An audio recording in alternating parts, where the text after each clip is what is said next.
Well, hi everybody, this is DearMamaSal and welcome to the broadcast. Today we're doing something which I have a personal passion about. We're going to talk about how we can make a difference in terms of not using plastic.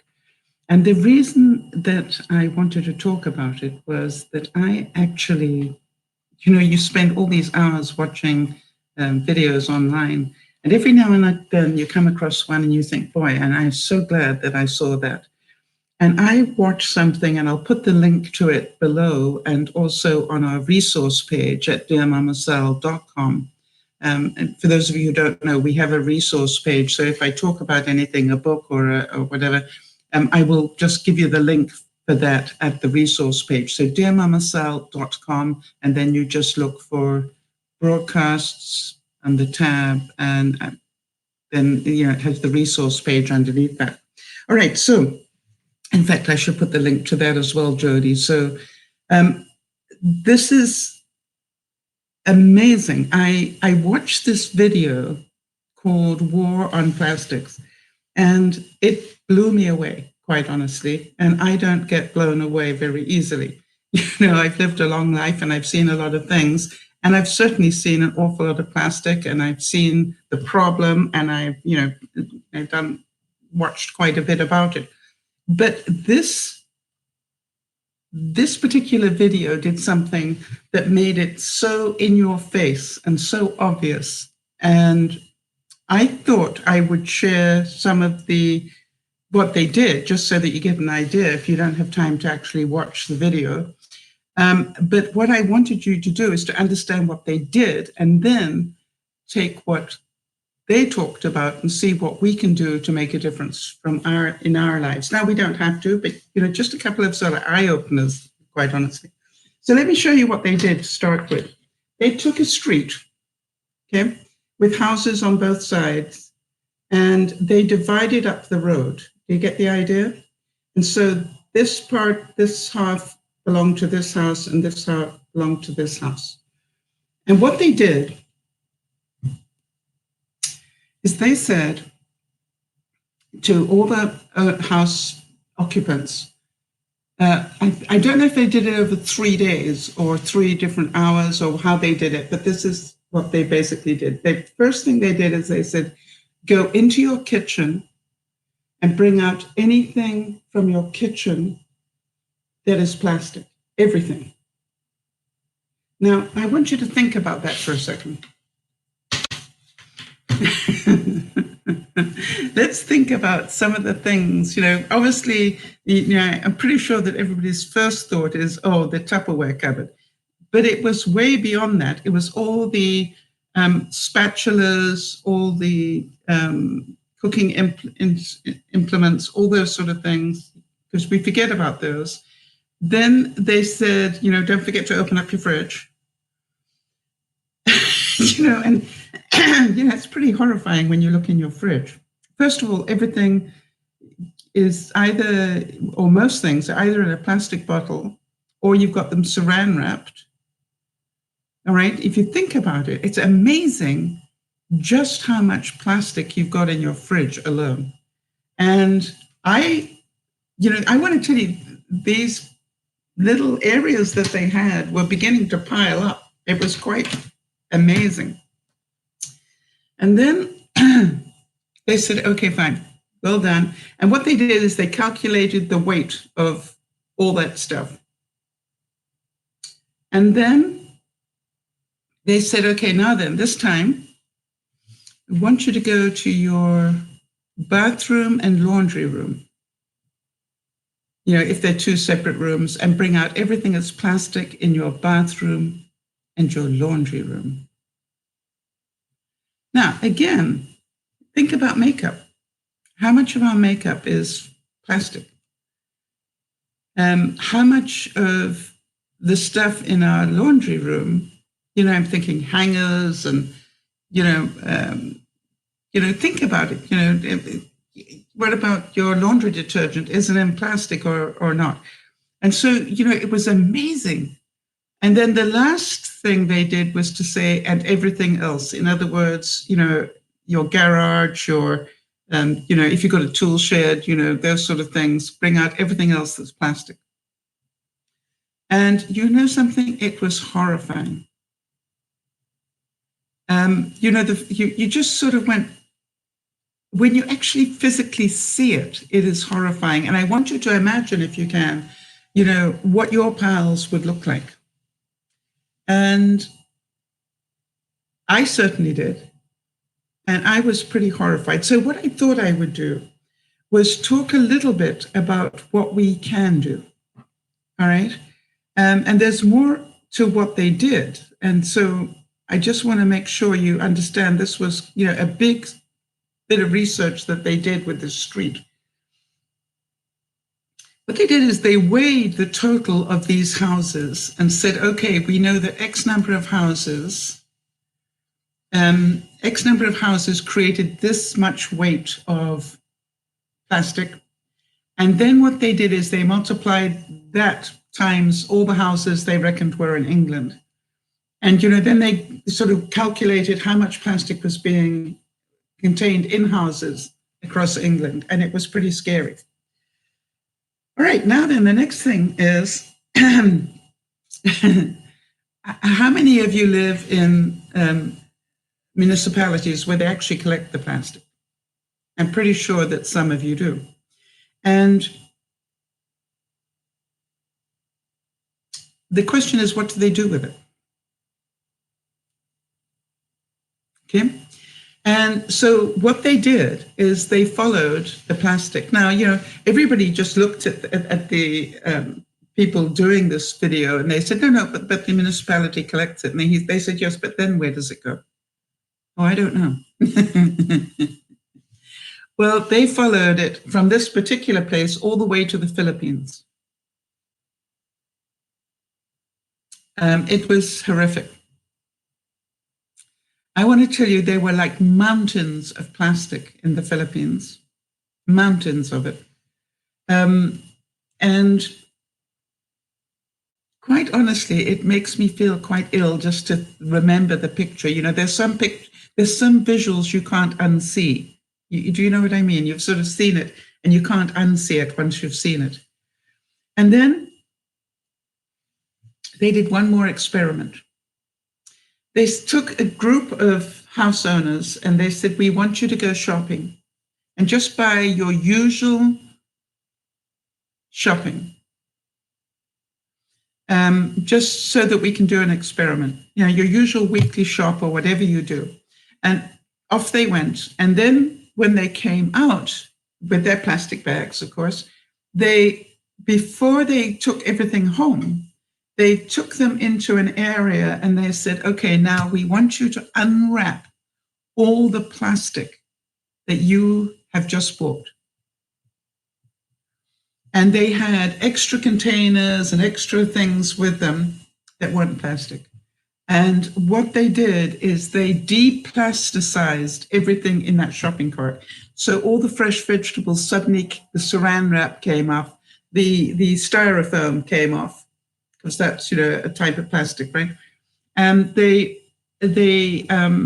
literally took the plastic off everything. And they sort of took, liquids and put them in glass with a top on it and marked them.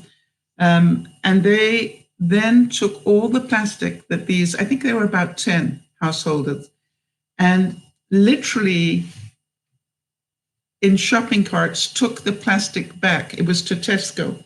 They took the plastic back to Tesco and said, here is the plastic you just sold me.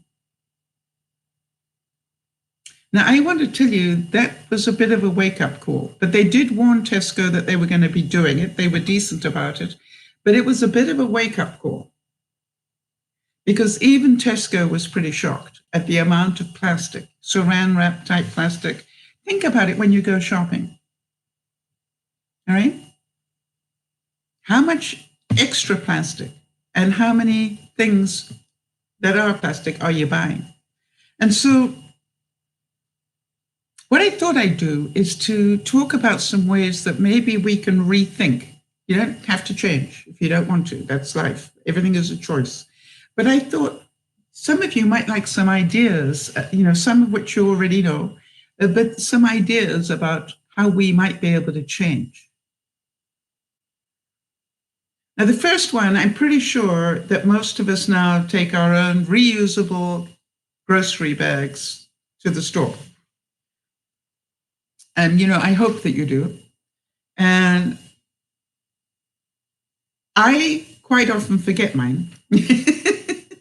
I got to be quite honest. But I've learned a trick. If I actually have forgotten my bags, I know this is going to sound insane. What I do is I say to them, oh, I forgot my bags, and they're about to give me ones, and I go, no, don't worry. And I just tuck everything into the basket. And then I wheel the basket to the car, and I unpack it all into the back seat of my car. And 9 times out of 10, I've got reusable bags in the car anyway. And so I can just pack them in quickly as I'm getting them out. I've got an underground parking, so I don't have to worry about the weather or anything. And so, that's what I do. It's because I know I've got extra reusable bags in the car. And whatever I haven't got, then, I will go and get the bags when I get home and try and remember to take them next time. So that is one trick, which is if you've forgotten your bags, just put all the groceries into the cart and wheel it. This is if you've got a car, obviously, and wheel it to your car. Okay. So now then, you're saying that's hard work, Sal. Yes, but think about how much plastic you save. Now, I'm pretty sure that a lot of us are already using our own reusable mugs. So that if you go to Starbucks or wherever, Timmy's, whatever, to go and get coffee, you've got your own mug. And you've got to think about how important that is. All right? And the question is, what's the mug made of? Think about that one. But, as long as you're reusing it, it's not a single-use plastic. That's the thing that they're trying to get away from, single use. And then I'm pretty sure for number 3, that some of you are already doing this. How many of you actually maybe use metal straws rather than plastic ones? Now that's a thought. But I found out something that is really going to surprise a lot of you. I actually wash my plastic straws. I'm not joking. They go in my dishwasher, and to my surprise, they actually go in the dishwasher very well. I'm inclined to have those bigger straws.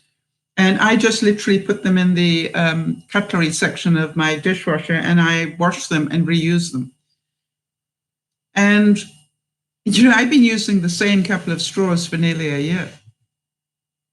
So think about that, all right? Now, what I'm thinking about, though, let's say you go out to dinner. How often do you bring a doggy bag home from going out to dinner?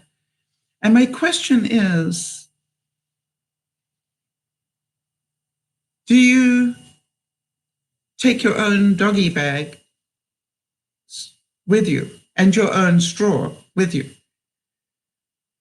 Think about that, all right? Because, again, this is something you can do, which is say, hey, I wonder if you can put this in my doggy bag, not in yours. Because how often is that styrofoam or rather than anything else? So think about that one. Now, this is an interesting trick. I hadn't thought about this one, but I'm going to be thinking about it. I'm inclined to wash plastic bags. If I got plastic bags in my house, for storing things, I actually reuse them. I buy good ones, what I call the freezer bags rather than El Cheapos. I buy the freezer bags because they're heavy duty, and I wash them. And one box of plastic bags will last me a couple of years, quite honestly, if I'm doing it right. Now, obviously, if I've had raw meat in them, I just throw the plastic bag away. But anything else, if frozen vegetables or anything else, I actually just wash them and use them again. However, what I never thought about doing was to take my own containers to the grocery store, or my own bags to the grocery store to put in the loose vegetables and things. And that was one of the things they said, wherever possible, buy in bulk. Go to the bulk section and buy in bulk, or buy the loose vegetables rather than the ones, covered in saran wrap. And so I was thinking, how would I do that? And I was thinking about, well, I could take my own containers, and I'm going, yes, but they will weigh the vegetables, and then I'll be paying for the weight of the containers. So let me think about that. And I was thinking, something, those thin plastic bags that you use to put your vegetables in when you're doing the purchases, I actually keep mine, and I'm thinking, I should just take them with me, so that I'm not keep buying, taking new ones, that I'm using my own, that I've rinsed out and dried properly and everything, and just fill those up wherever possible. So that's one thing I'm going to think about. Now, listen to this one. Avoid buying frozen foods. Think about that. Because most frozen foods are in plastic. And that's, pretty scary. And what the suggestion was, which I thought was really good, was, think about buying fresh and then freezing yourself and putting them in your own containers in your own fridge. How much, and that's one thing I was horrified when I opened up my freezer and I looked at it and I went, how much plastic is there in here? In my freezer. Scary. Different sorts of plastics. But, they're either in sort of those fancy, my frozen fruit is all in a plastic type container, bag thing, and, as I said, the meat comes wrapped in cellophane, and then I rewrap it with another bit of plastic around. Oh, gosh. I was horrified. So have a think about that. Buy less frozen food, buy fresh, and then freeze it yourself when you get home. Little bit extra work, to be honest. The other thing I've found as well, and think about this, is I now, for example, buy my meat in bigger sections. In other words, I will buy a loin of pork, and then I will cut it up either into 3 pork roasts or, a couple of pork roasts and some pork chops, right? This, when you buy it complete, first of all, saves you a lot of money. But the other thing is you haven't got all the extra packaging as well. So what I do is I just buy the total thing, and then I go home, cut it up as how I want it, and then freeze it. Okay. Now here's one that I talk about saving the environment. I did this one, and I was going to do a video about it, and if any of you would like me to, I will. I actually changed from panty liners, the regular ones, to reusable ones. Now, that's a sort of too much information subject for some people, but I want to tell you something. I am amazed at the difference in my garbage, if you like. The garbage can that was in my bathroom, I'm amazed how little there is in there since I did that. That surprised me, quite honestly. And I've been, I'm trying to think how long I've had them now, probably 3 months. I would not go back. I'm going, wow, why on earth didn't I do this years ago? How much have I thrown into the landfills? How much have I, used over the course of my lifetime that really I didn't need to? And the only thing was I had to get my mind around it. So that's another very interesting thing in terms of keeping, because it, if you think about it, it's plasticized protection underneath it, and it's wrapped in plastic a lot of times. So that's another one that works really well. What about? Well, Jody, I'm glad you're liking the information, because to me, I really I could have gone on a lot more, and I'm hoping that the viewers, when they watch it on the replay, will add more ideas in the comments so that we all can share a lot of good ideas. But I'm glad that you're finding it useful. I mean, it's going to be a bit scary. I just want to warn you. When you go and have a look at your kitchen and open up your drawers, open up your fridge, open up your freezer and have a look, you are going to go, it's a good point. Now, what about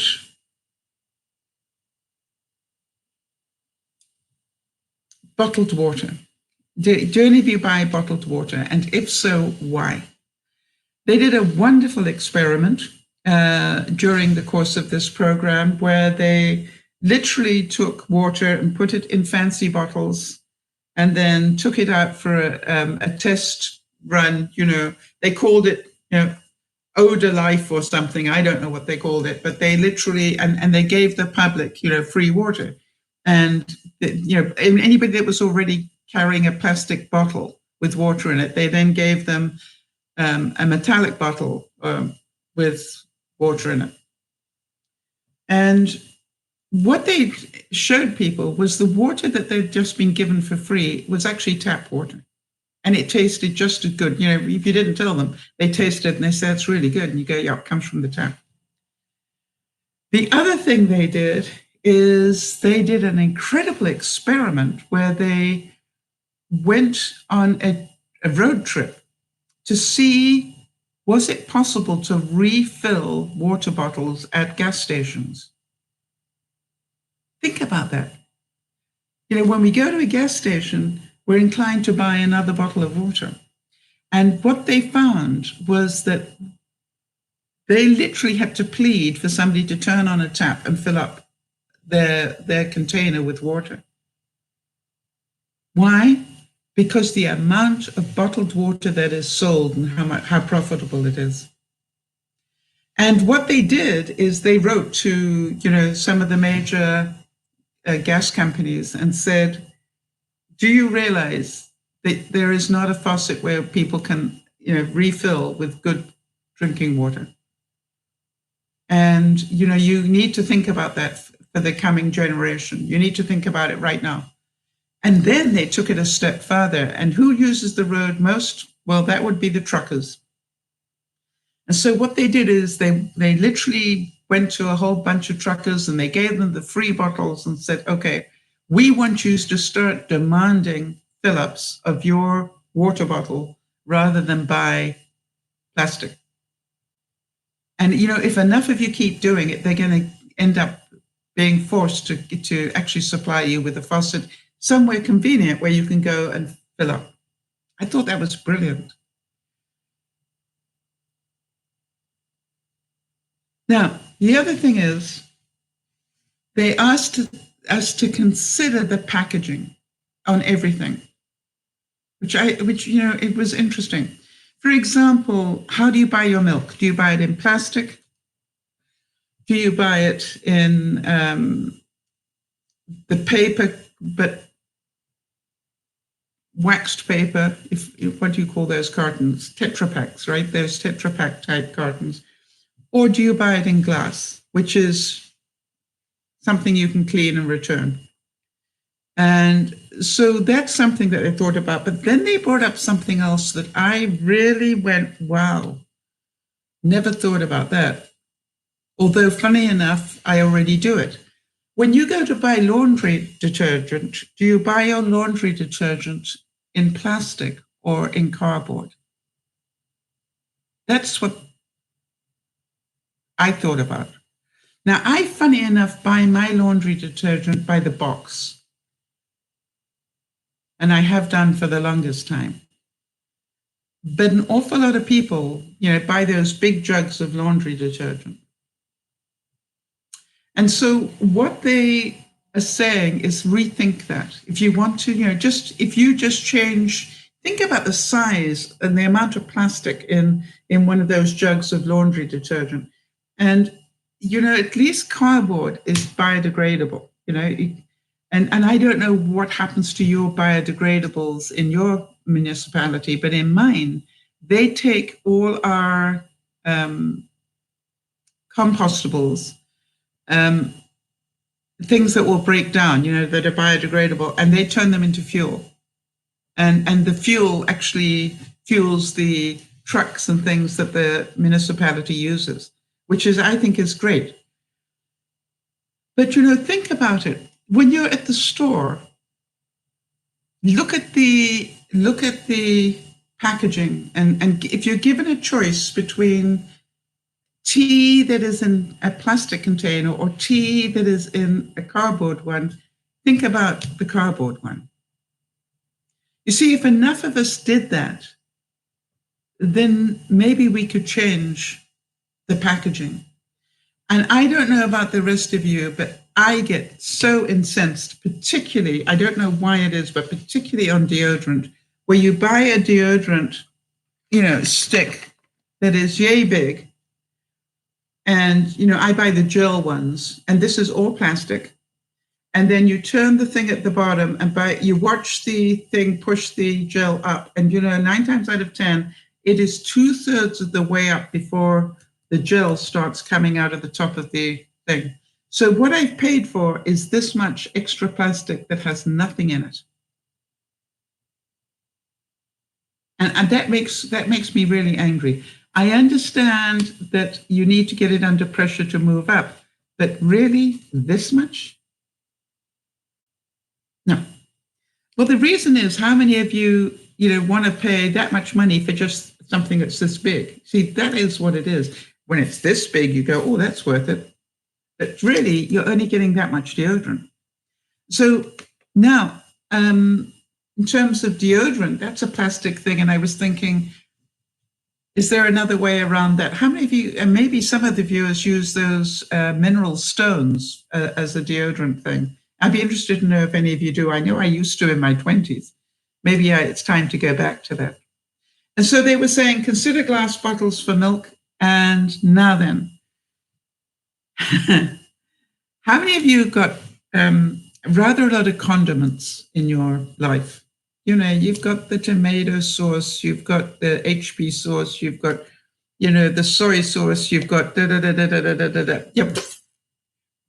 And what I would recommend is one of two things.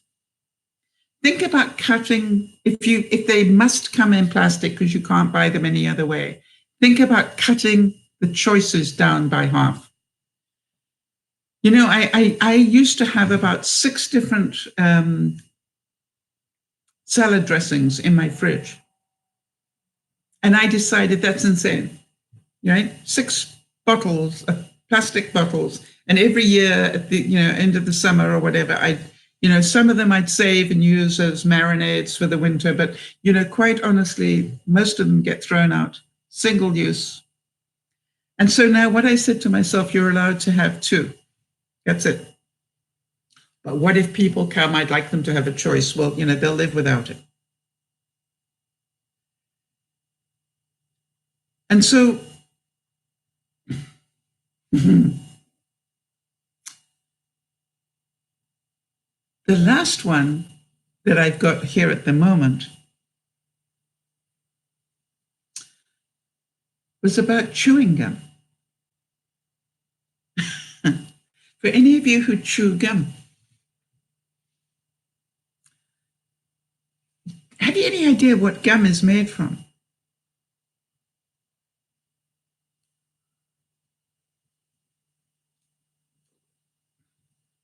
Because I didn't. And basically, we're chewing rubber bands, really. The original chewing gum was rubber of sorts. Now it's synthetic, but it is plastic. And so, I don't know why I sort of rolled my eyes a bit when I looked it up and did a bit of research into it, and I went, wow, look at that. Isn't that interesting? So now that I've got those ideas up, any other thoughts? How else can we reduce our use of plastic? Jody, as I was talking about this, were there any ideas that came up for you where you went, wow, that's a good point, I could do whatever? Because I think what's important is that we start talking about it and start coming up with more and more ideas.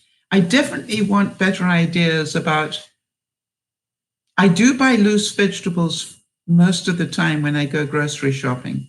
I've just got to think, I think I need to get thin bags, like almost netting type bags that I can put groceries into, rather than get the saran wrap type ones. But I must say that on the whole, most of my vegetables I get loose. I think the only ones I buy pre-packaged would be portobello mushrooms. I think I buy in a plastic saran wrap type thing. But I'm just thinking about all the incredible things that are in plastic. All right, so Jody's saying, yes, very good point, Jody. Jody's saying that they are reusing some of what we already have in our homes, the way you do with milk jugs, the way to cut them. Yes, all right, so that's a very good point, right? So I actually try to find uses for my plastic. Very good, Jody. Thank you for reminding me. I buy the gallon jug of milk, but then I will cut it so the handle is still there, but I cut like this, and that leaves me a container. Hold on one second.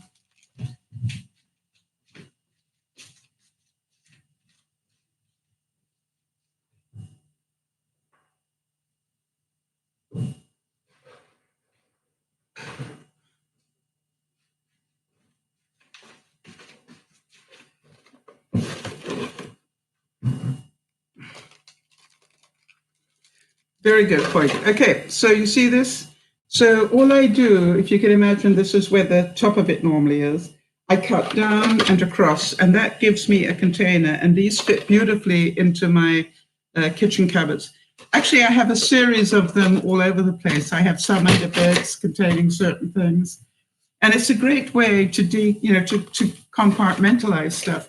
Also, you can write what you've got in it on the handle, or you can write, it's quite a nice surface here where you can write, or even on this flat surface. So that's good. So how, and that's the other thing. I look, how can I reuse this plastic a second time, at least one more time? That's another really good way of buying less, is that what else can I use it for? So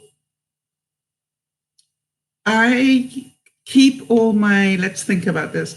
My eggs come in polystyrene because I buy those very omega-3 type eggs. And they come in a polystyrene container, not recycled paper or cardboard. But I try to reuse those. And I reuse them for seedlings. I reuse them for, jewelry or organizers in drawers. I reuse them in my fridge. I don't know if you know this, but if you take where the eggs go, not the lid, but where the eggs go, you can turn all your bottles, plastic, and keep them neatly in the fridge. Just by turning the bottle upside down, it fits into the egg carton. I don't know if you know what I'm talking about. Does that make sense? Do I need to go and show you that? So what I want you to do is sort of go, can I use what plastic I have at least one more time? That's what I try and think of. How else can I use it? For example, those egg cartons, if you've got kids, they make wonderful paint palettes. They really do.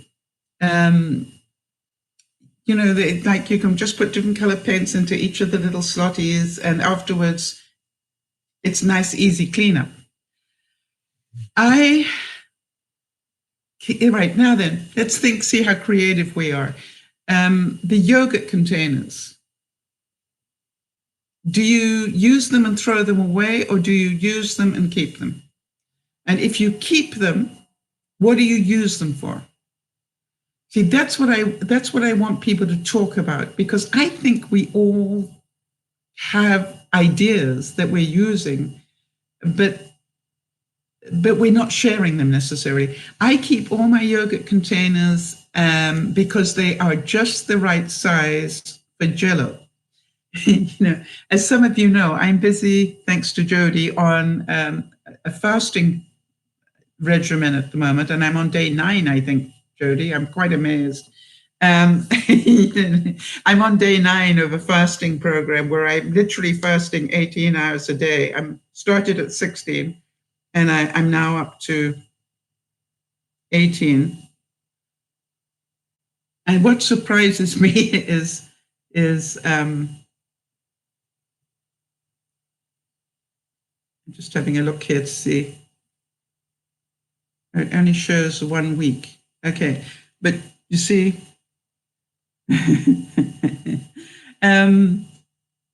anyway, so Jody, what I do is those yogurt containers, what I do is I keep them, and then I make my Jell-Os in there.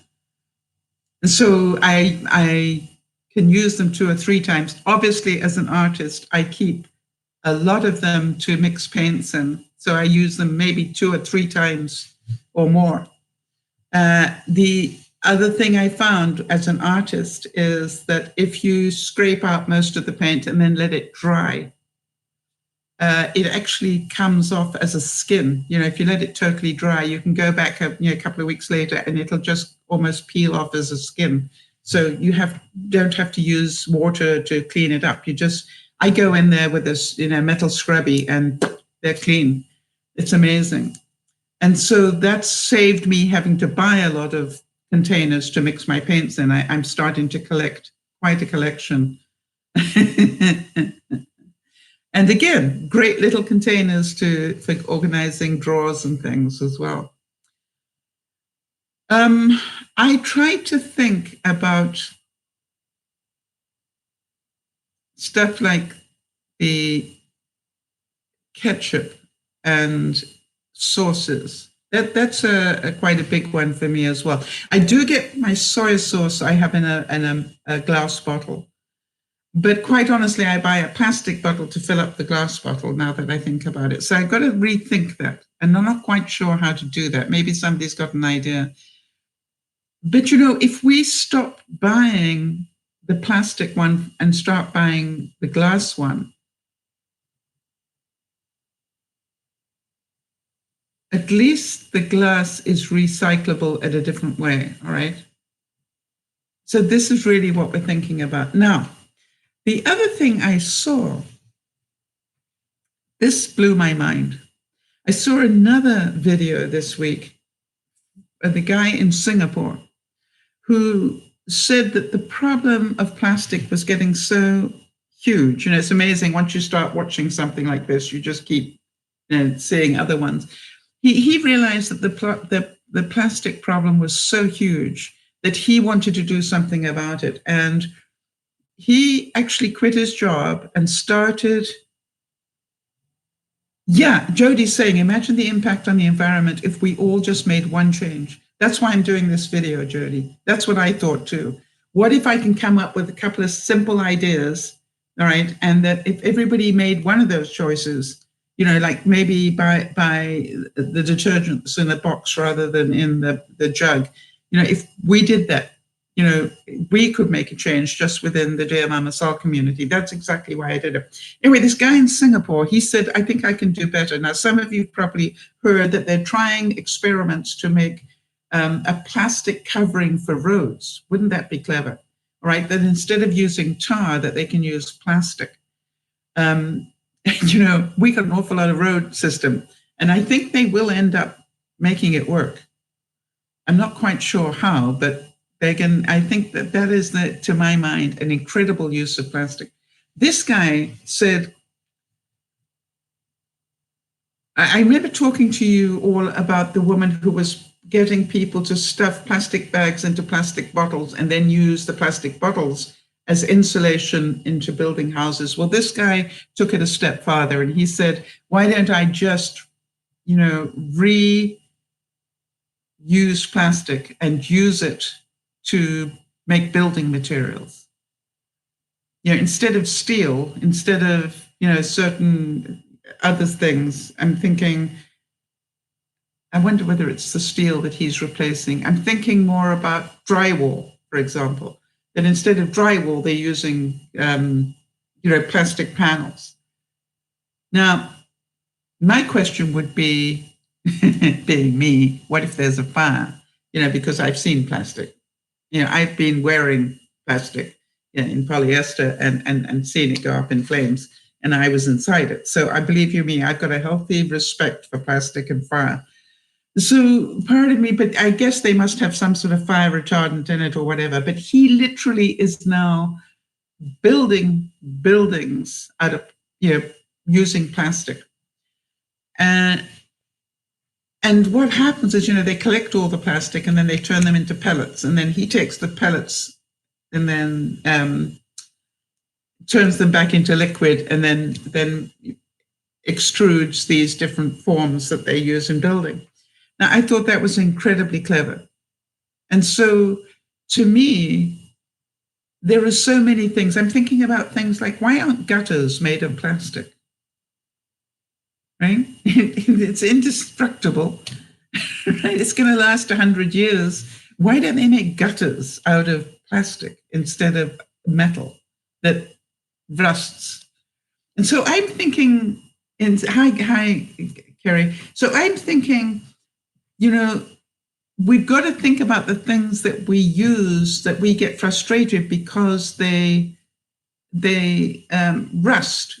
And you go, if it rusts, then maybe we need to make it out of plastic. If we can find better uses, instead of hating plastic, maybe we can just find better ways. The problem is not, we don't know how to reuse it properly, right? We haven't got that far, but we're getting better. And, with these ideas that I shared, I think, I don't know which one you like the best, Jody, and I really love the fact that you reacted the way you did when you realize, when these people brought out the plastic in their kitchen. I want to tell you, just in the kitchen alone, that was the first one they went for. It was horrifying how much plastic was in their street.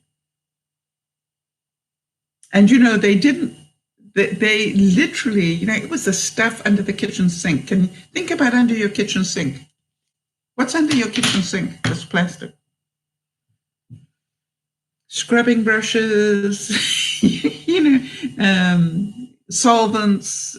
And this is another thing that I'm doing, and that I've started to do. For example, I use vinegar as a cleaner. I very rarely buy another cleaner. I just take vinegar and water, and I put some vanilla essence in it so that it doesn't smell like vinegar. But I've always bought the sort of small container, and I went, I'm going to buy the big container.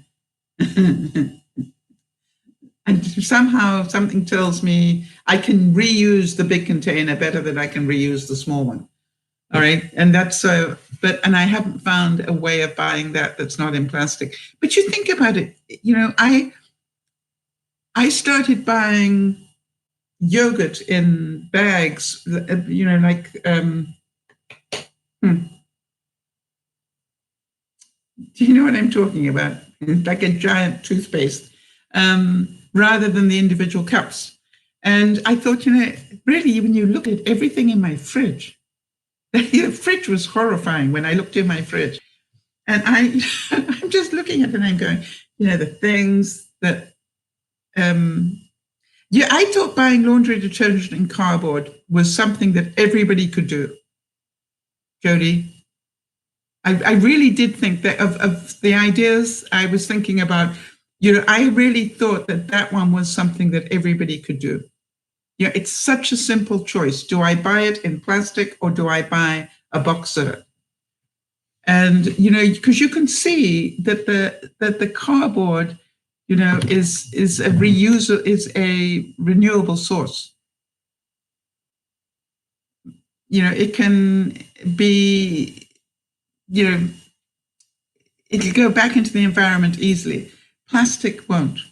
And that's why I really did want to mention the fact, however difficult it was for me to talk about, I really did want to talk about the fact, about things like panty liners or sanitary protection, which is to consider buying reusable. And I really didn't think I would be happy, quite honestly, but I was, I do the experiment. And as I said, I think it was about 3 months ago that I changed over. And I want to tell you something. I have not regretted that at all. I really do need to tell you, the only time I would use disposable now is if I were going away to somebody else's house, for example, where I couldn't, wash them easily, or, if I'm going to a hotel or something, for a couple of days, I would take disposables. But other than that, I'm not going to be doing that anymore. If I'm just going overnight, that's no problem, but so, I really think that it's an eye-opener.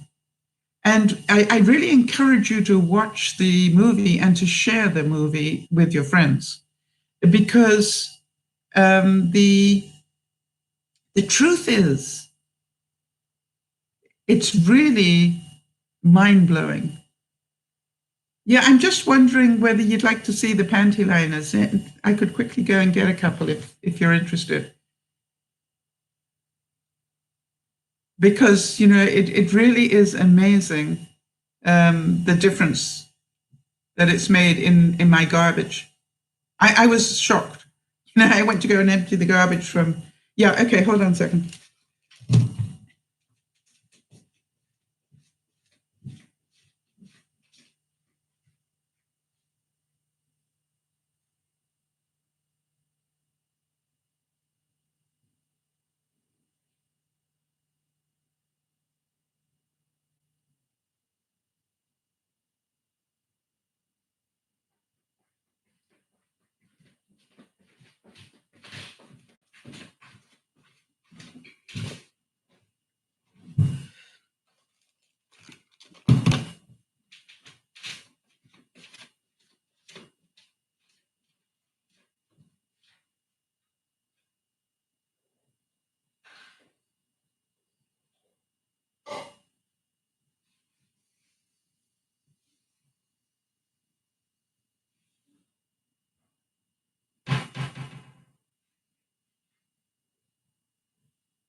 And I know what your question is going to be, so I got that as well. All right, so this is what they call a regular one. And it's so cute because they actually fold up. Hang on, I'm going to show you. They fold up like this. It's easy to do when I'm not trying. Hang on a second. Okay, so they fold up into little package like this. All right, so you can carry them in your purse, extra ones or whatever. And it actually comes with what they call a wet pack. And the wet pack has 2 different sections in it, one for clean and one for used, right? So literally, that's how much space it takes. Now, in terms of the lining, this is, I believe, is made out of bamboo. So there's another reusable. And then what you do is you put it inside your undies, and then you clip it over the gusset. Make sense? So then, literally it's held into place on the gusset of your undies. Am I describing this sufficiently? Okay. Now then, they make it in 2 different sizes. And again, Jody, remind me to put the link up for these. This is the regular, and then this is what they call the heavy duty one. If you're having period stuff, this will be the heavy flow days. This one I had a problem with. To be quite honest, I found this shifted more, and it had to do with one simple thing. Hang on a second. Let me see if I can show you. Got to do a little experiment here so you can see the difference. Okay, so if I put my hand into the regular one, all right, that's how far the space goes down my hand. If I put it into this one, let me do it the same way so you can see. Do you see that this space is much bigger? Now, because that is much bigger, it moves more. So you're going, well, that's a, nuisance, and it was. But you know what I found?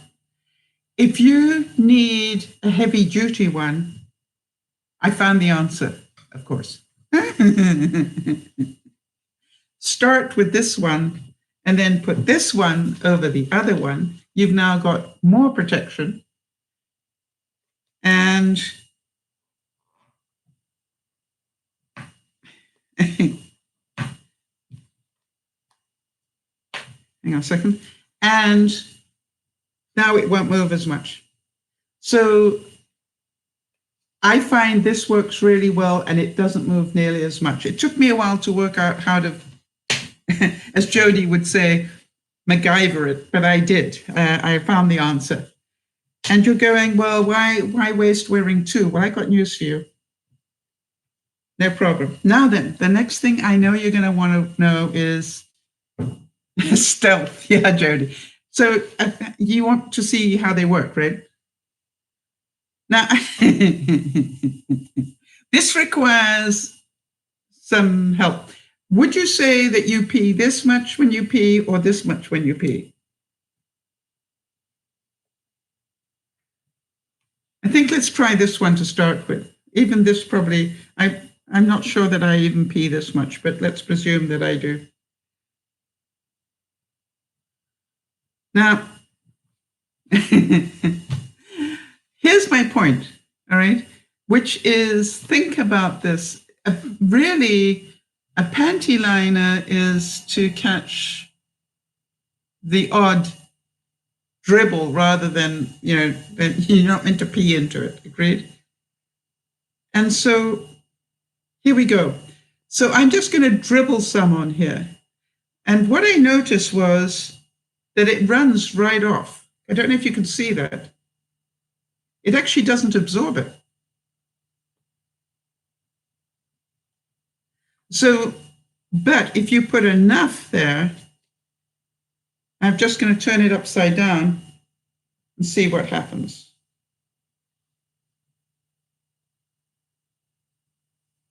And now it's absorbing it. You can see it absorbing. But quite honestly, it runs off first. But here's my experience. My experience is that when you're actually wearing it, and I don't know why, there's something about wearing it where it actually does absorb. If if I laugh or cough or whatever, it's, it does absorb. So that is interesting.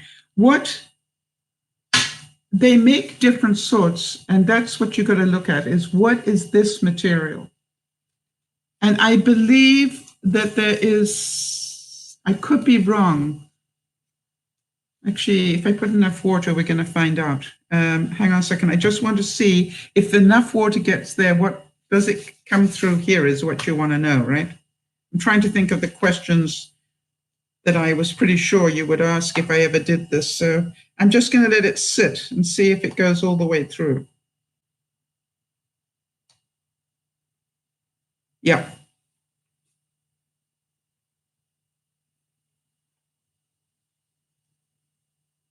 But where it's going through, it's interesting. Okay, just hold on, everybody. Huh, very interesting. This is quite heavy now. I'm glad I did this experiment. The only place it went through is from the sides.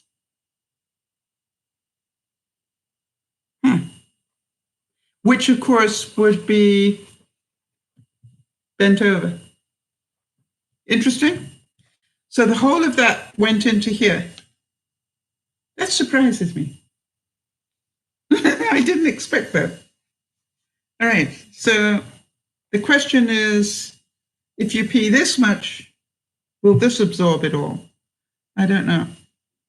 But again, what I'm saying to you is be aware that, if you have you can't just basically wee into them. That's not going to work. Okay, I'm now putting the whole thing in the big one.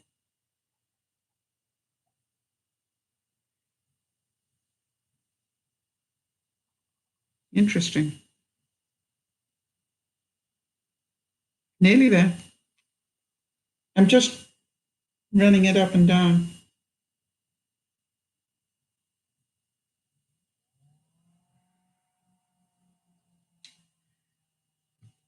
Wow.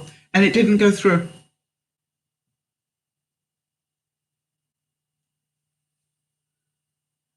So the point is, when you cough, think about, if you've got that problem, or, this literally took all of this and it's not dripping. That surprises me.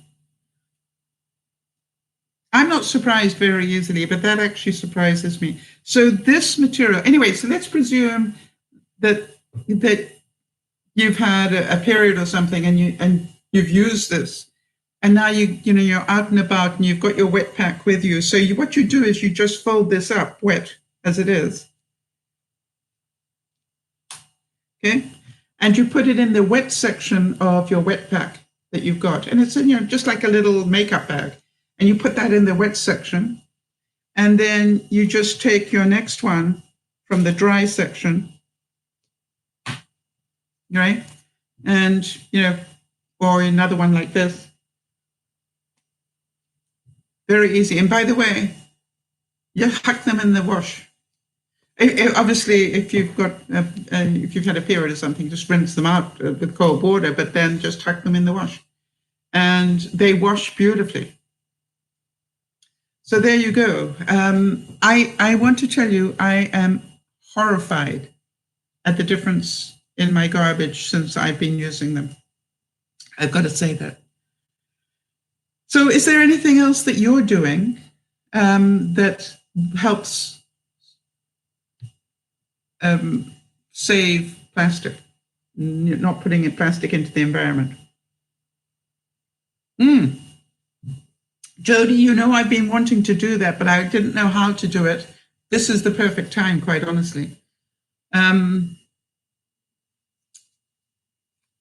It really is. Or maybe you've got, an older parent that's a little bit incontinent or something, that this would be very helpful for them, rather than, it's a case of, my attitude is this, anything we can do, any one step. I certainly have been thinking about trying reusable panty liners for years. And I say years, probably a couple of years already. And then one day I thought, this is it. What was stopping me? I think because these were going to cost me $20 for 6. And, I could buy a whole box for $9. And then I did the math one day and I said, okay, take the 9 times 12. This makes this $20 look pretty good. So do I think these will last a year? Yes, probably more. So, and by the way, you know that they're wet, right? And I can hardly feel the damp in this. I can feel damp, but I don't feel wet. I'm dying to squeeze this one because it's got so much in it. Yes, I can get water out. So you can see I actually did do that. Isn't it amazing? Okay, what if I wring this one? No, this one's... So this one takes this easily. All right, even when I squeeze it. Oh, I've got 2 drips out of it. But this one, yeah, I can get quite a bit of water out of this one. So I'm making a big mess here. Such fun. So I hope that's helpful to some of you. Because, you know, it's like, I want you to think, and Jody, you know, I know you love doing research. Let's try and come up with more and more clever ways. And, you know, as much as we're working on our emotional intelligence this year, maybe we can sort of do weekly updates and things that we can do to save the plastic.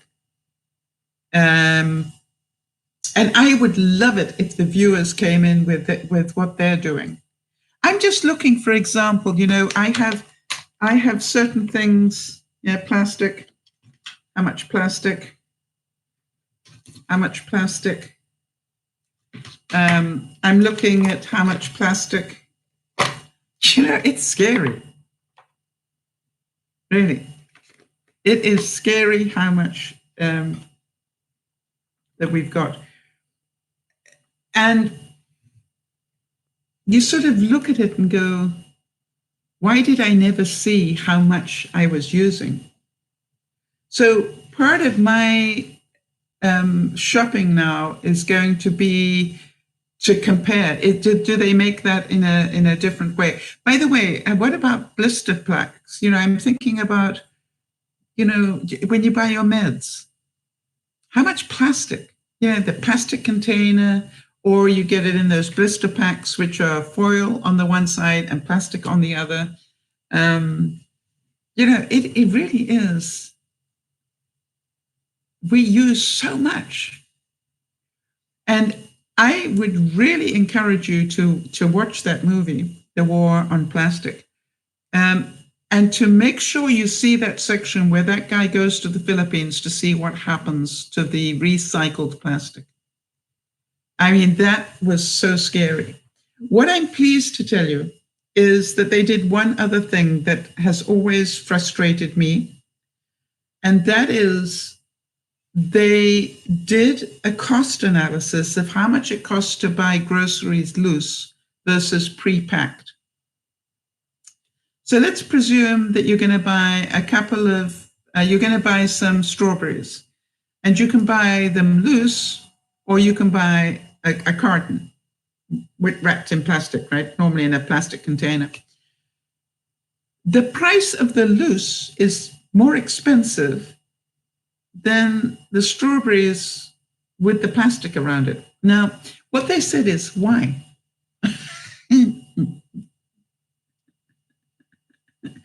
Here you've just got the weight in strawberries. Here you've got the strawberries contained within the plastic container. So the question was, why is it more expensive? Have any of you asked that question? I have. And it was interesting because if you think about it, the reason that this is less expensive, it's all done before it reaches the store. They get the container easy to stack because it's uniform, you know, easy to put in the chilling section, you know, keep it. Loose strawberries, much more difficult to maintain, right? You've got to keep going through it to make sure everything's, you know, clean and everything, and, you know, much more easily bruised because they're loose. So that made sense to me, big time. But what they did is they said to Tesco, Show us what you're going to do, right? And, in other words, we're not going to take your word for it that you're looking at it and you're going to make a difference. We're going to come back and find out what difference you have made. And so my question to the viewers would be this. What difference would you like to see at your local supermarket? I notice, that my supermarket, has started charging for plastic bags, which I think is very good. And I did read somewhere that since plastic bags have been charged, the reduction in plastic bag use has been incredible, like about 80% or something. Once they started charging. And so we know that's a good thing. Make people aware that plastic costs you money. Right? I think that's a clever way of doing it. Plastic costs us money. So you want the plastic, you're going to pay for it. So that to me is a very good thing. I know that my supermarket has an incredibly good bulk section, and I buy a lot of my stuff in bulk. Got to admit that. But then I started to think about it. How do I get it home? Well, I put up a plastic bag that they supply, and I pull the handle, and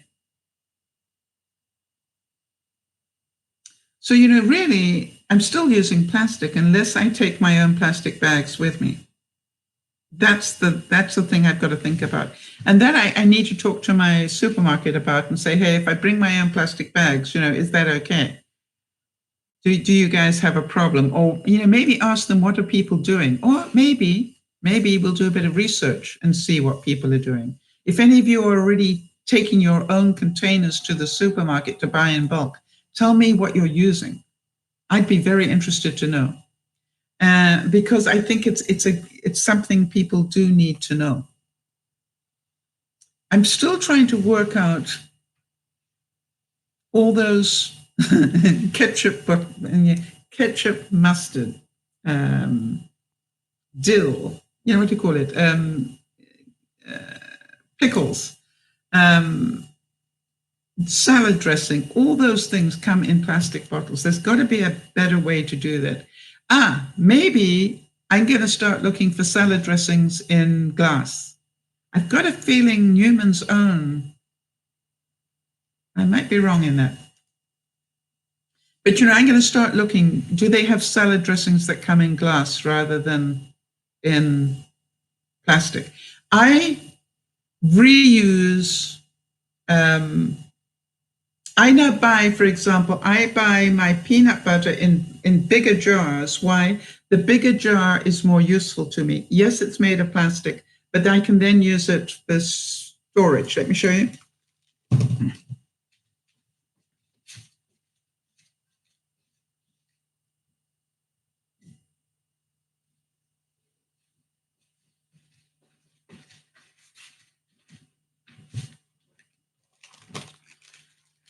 So I used to buy my peanut butter in small jars because I'm a single person, but I now buy it in big jars like this.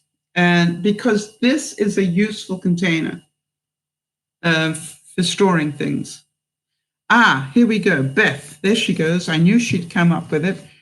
All right, Costco have zipper cloth bags that are insulated. That's what I use regardless of what store I go into. Okay, but for those of us who don't have Costco memberships, there are such things available. Zipper cloth bags. I've got those. Wait a minute. I use those for shopping. I use those instead of shopping bags. Are those the ones you're talking about? I use mine from Walmart. Walmart have them as well. I have two. Okay. But Beth, I want to know, what do you put your produce into when you go shopping? Yes, so I have two of them, and they're much better, much easier to carry. You can carry much more in them. Okay, let me carry on with this one for a second. This one's got my sourdough starter in it. But you see, this size jar is more useful than the small one necessarily. It smells so good. My sourdough, ready for my bread this week. By the way, if any of you want a video on making the bread, let me know. I've spent a lifetime wanting to be able to make bread, and I've done it at last. I'm really, this is sourdough, but it's 9 grain with quinoa.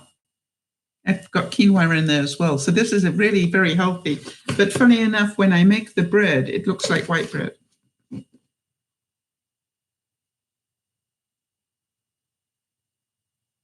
Okay. All right. So Beth is saying same bag. Yeah. Okay. So just bear with me a second. So when you're actually, going through the store, you just put the produce into that bag while you're shopping, and then take it out again for them to measure it? Or how does that work, Beth? Just so I understand. I haven't used them, but do any of you use those? There are special ones that clip onto a cart in a grocery store.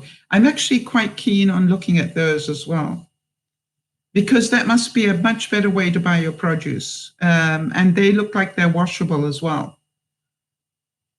Okay, Beth, so I'm on a mission for that one.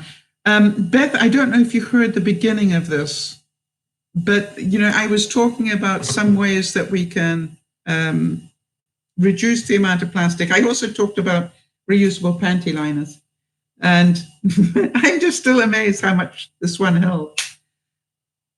So that's pretty incredible how much it held. But I wouldn't trust it.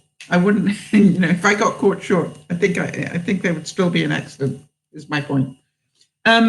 So think about, if I've got to buy it in plastic, can I buy a bigger container that maybe is more useful?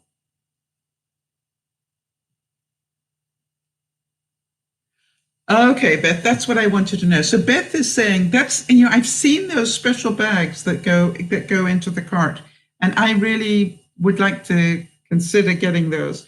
Beth is saying she puts in 3 separate bags, cold stuff in one bag, produce in another, and then non-dairy, non-food items in another.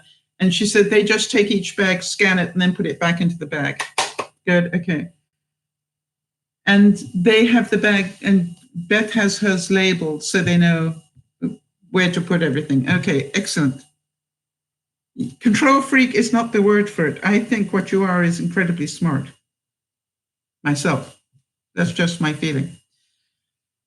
So, Beth, any other ways that you have stopped I was saying, Beth, that I take my gallon jugs and I cut the top off them. Can you imagine that? This is where the top is. And I cut them like this so that I can use them as a container. They're really useful in the garage, by the way, if you've got a garage or anything. So, and they're really easy to write on with a Sharpie. Or if you've got the Dymo type labeler, you can put them down that way. So, there are so many different ways. Right, Beth is saying, and by having those different bags from the get-go, in other words, when you buy them, you put it into the produce section. When you get home, all the produce is already in the right bag. Yeah, I quite agree, Beth. That makes life a lot easier. I'm definitely going to consider getting the 3 that I can put into the cart, but what scares me is that I will forget.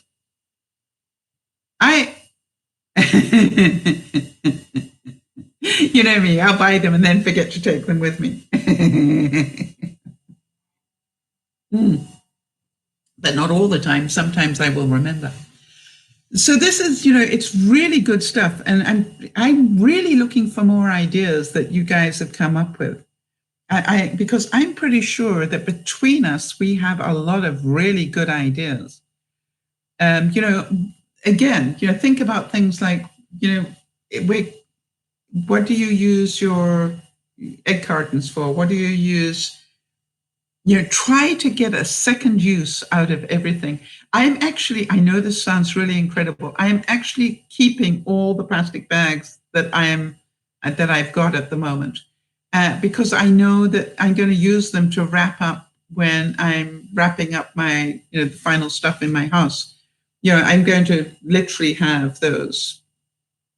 And so I'm going to get a second use out of all those plastic bags. either I'm going to use them and fill them up with a little bit of air, just put a bit of air in and then tie it up so I can use it as padding. I use my egg cartons for padding as well, by the way. If I'm if I'm sending something away and I want some padding, the egg carton makes a really good buffer, around something that is delicate. If I send a painting away or something like that, I will put egg cartons in it to protect it. Think about that. And so, that's what I'm looking for. What uses can we find for things so that they're not single use? My whole thing. All right, so Beth's saying, I donate my plastic bags to the food pantry and the Red Cross. They then use them for free food for the needy. Very good idea. Yes. Now, a lot of us take our plastic bags back to the supermarket where they recycle them. But again, I want you to watch that movie and see how many plastic bags, shopping bags, ended up in the Philippines. In other words, they still end up in the landfill, and it's not ours. It's it's just like, the thing that really scared me about that visual about the Philippines that I can't unsee, even though I want to, is that in order to make more room, you can imagine that some of the mountains are being set on fire. Can you imagine the pollution? The pollution that creates for that area of the Philippines. You've got a mountain of plastic burning. I mean, and really scary. You've got to live anywhere near that mountain of plastic that's burning, and you're going, you've got to have problems, right? You're inhaling the fumes, the gasoline fumes, basically. Ugh.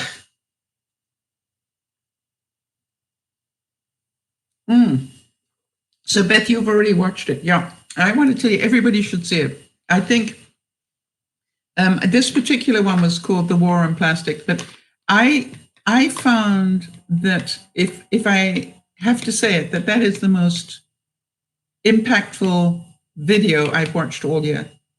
It's on Netflix, yeah. Oh, I didn't mention that. You're right. It's on Netflix. It's, for me, it was the in terms of impact on me, that one had more impact on me than anything. Incredible. And so to me, this is like, I am now consciously going to be making some changes.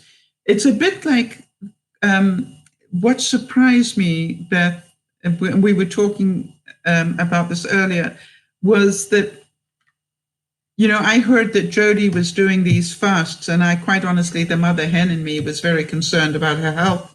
I don't mind telling you. And so what I did was, regardless of what she was telling me, I went and did some research, and I actually, checked out the Mayo Clinic, because to me, I want to know if the Mayo Clinic thinks it's okay. It's just like, I don't want some doctor who I don't know, who maybe another Dr. Oz, and forgive me, who will say anything for the right price. I wanted to make sure that, this is clinically okay. And the interesting thing was, what they said was, although they don't have long-term results, the short-term results definitely show that it works, and that there don't appear to be any negative repercussions from it, which I found really interesting. So I'm on day 8 now, and the one thing I would have to say, 8 or 9, the one thing I'd have to say is, it is way easier than I thought. For some reason, it is easier. Why? I don't understand this. It is easier than counting the calories, although I'm doing both. Do you know what I mean? It's easier than I thought, because what you do is you don't eat for this space of time, and then you do eat for this space of time. But whereas I would be having 3 meals a day plus snacks in the normal day, I've now, after a week, found that I only have 2 meals and maybe 1 snack. And that already tells you everything you need to know, right? The difficulty for me has been my body, my body is not happy with the change in input, if you like. And it's just, I bloated like you cannot believe. And it's just like, wow. I got to the stage where I felt a bit like Jodie with her lymphedema, and it's like, if I put any more food in my body, I'm going to have a problem. And, you could just feel that, it was bloating, and I'm going, okay. But I did manage to find some gas X that I had and managed to get some of that working, rather than just bloating up my stomach. The interesting thing, though, is I haven't lost weight that I know of. Actually, that's not totally true. I lost a bit and then I put it back on again. But I have already lost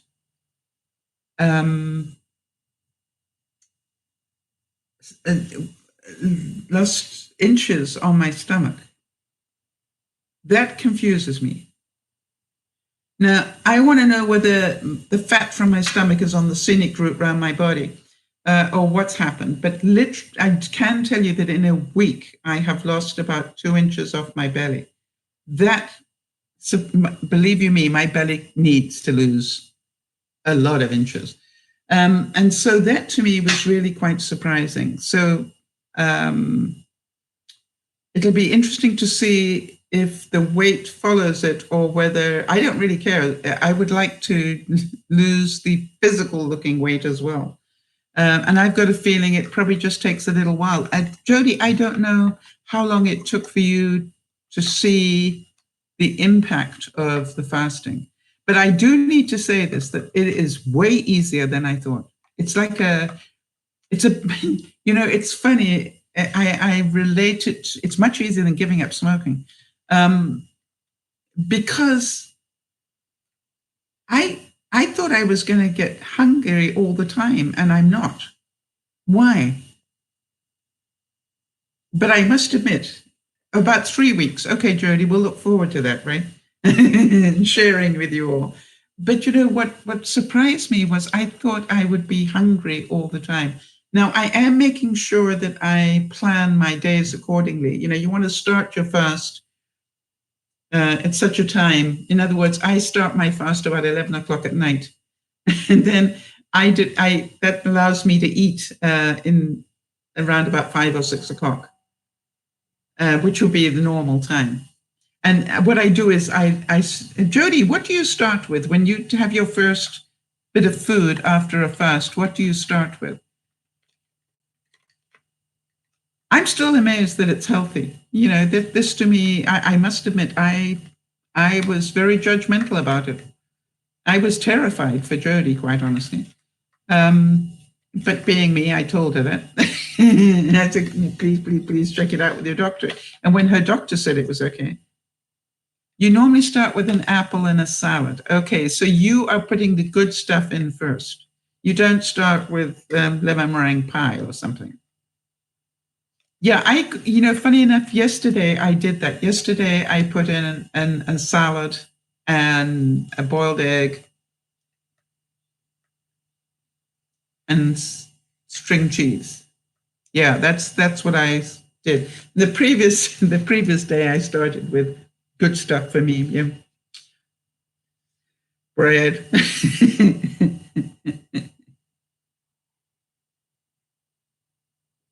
You see, but this is the thing, Jodie, what I'm finding, if my research is correct, the fact that you have the sweet potato chips afterwards doesn't really matter. Am I correct in that? That what they're saying is it actually frees you up to have more of the stuff that is forbidden because of what you're doing on the fasting. I just want to make sure that is there's a little bit more leeway is what I'm saying. But we will see. If the weight starts to drop off me like rain, then, we will know it's a good thing. First of all, I need to get my digestion sorted out. That's definitely something I'm working on. And the worst thing about the internet is whatever you look up is dangerous for you. I've got charcoal tablets, and because I'd read somewhere that if you have a bloating problem, take charcoal tablets. And I was doing a bit more research into it, and the next thing I read is they're dangerous for you. Or that fasting for anybody over 70 is dangerous for you. You're going, whatever you look at, it's like they're good and bad on the internet, right? Okay, so Jody's saying, yes, that's true for most. More leeway in terms of what you can eat. Some need to carb count if the weight loss doesn't happen after a month. Yes. In other words, if you haven't lost significant weight within a month, then you need to smarten up on the carb count. I'm definitely still trying to keep my carbs under control, as you can see, all right? In fact, if anything, I'd say my carbs are lower recently. I think my carbs are in the low 40s, high 30s at the moment, which, is better than I normally do. I was doing 48 or 50. My diet is beautiful. Well, I don't know that it's beautiful, Joe. The other thing is, because I actually use skim milk powder, that's what I want to find out. Because if I can show people that even using skim milk powder, it works, that would be an important thing for people to know. So that's why I'm doing it. As I said in that last of the 3 videos, when I was talking about Lauren's success, is that, we've got Jody doing all the right things and eating like a sparrow. We've got Lauren fasting and gave up sugar and pastries and things. So she's doing all the right things. And then there's Sal, doing her version as usual. And I think that's important because, people are going to, it'll be interesting to see how much Lauren loses doing all the right things, including giving up sugar, and how much I lose. I gave up sugar a few months ago. When I say sugar, I gave up real sugar a few months ago. Beth, one of the things that they talked about was about the good fats. And it was interesting because as soon as I finish my milk powder, which I've got quite a bit, but I'm going to be trying using real cream in my coffee rather than milk powder, because that's a good fat, right? And, it's interesting where you don't think about that. But I want to tell you, Beth, that I really appreciate what you taught me, because now, when I'm having salad and I'll put mayo on there and I'm going, no, that's good fat. And I will have Jell-O and I'll go with the pressurized cream and I'll go, that's good fat. And so there are things that you can have that satisfy that need, but of course, check what's in it. And the other thing is I have used stevia rather than sugar for probably 6 months now, maybe more. And even when I'm making crepes or something, I will just sprinkle a little bit of stevia on it rather than, or Truvia, I think I use, which is the same thing, rather than use granulated sugar. I didn't think I'd ever do that on my crepes. And I find it, I really like the taste now. So to me, that's my sweetness. I actually put stevia in my bread rather than sugar. So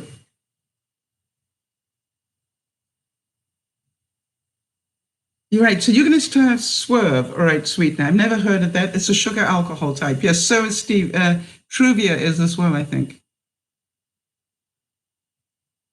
Yeah, the sugar alcohol is an interesting thing, isn't it? That is not bad for you. And in fact, I know when I was talking to the dietitians when I went to the diabetes place, they actually said to me that It was fine to use what I was using. By the way, that is one thing I do want to say. In the 8 days that I have started fasting, my morning blood sugars have been worse. And I'm just waiting to give it a bit of time just to settle down to see if it continues. But for some reason, my blood sugar in the morning has gone up. I'm not sure why that would be. I'm still trying to think of the logic of that, because you know me, I like to think about it logically.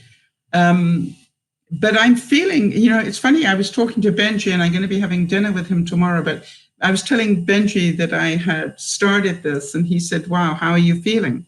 And I said, great. Surprisingly enough, I'm actually feeling great. It's easier than I thought. And so to me, I will talk to him a bit more because he probably has some insight into it as well.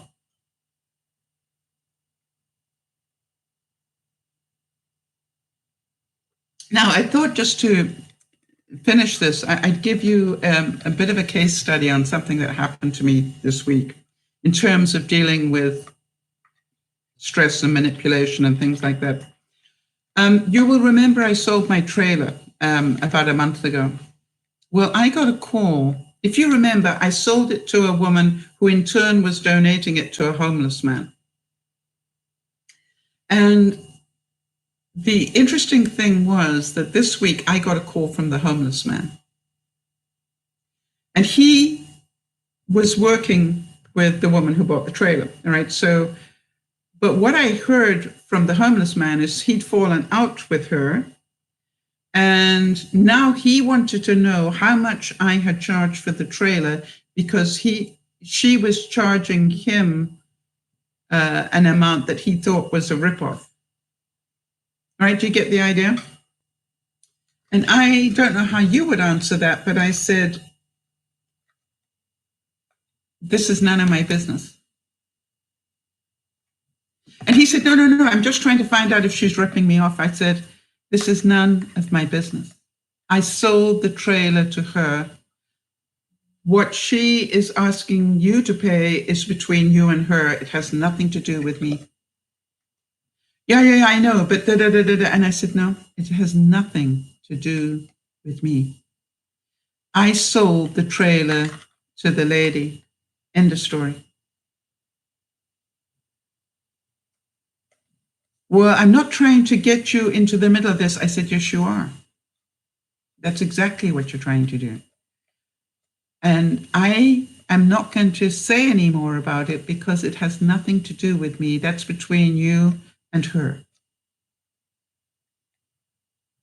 Well, it's got a leak and da-da-da. I said, yes, and I told you about that. And I told her about that. You were there. I told her about that. Well, also it's got AS, and I mentioned that as well. I was very upfront about what was wrong with the trailer. This has no longer anything to do with me. My transaction and my input on this trailer, other than technical, is over. It's a done deal.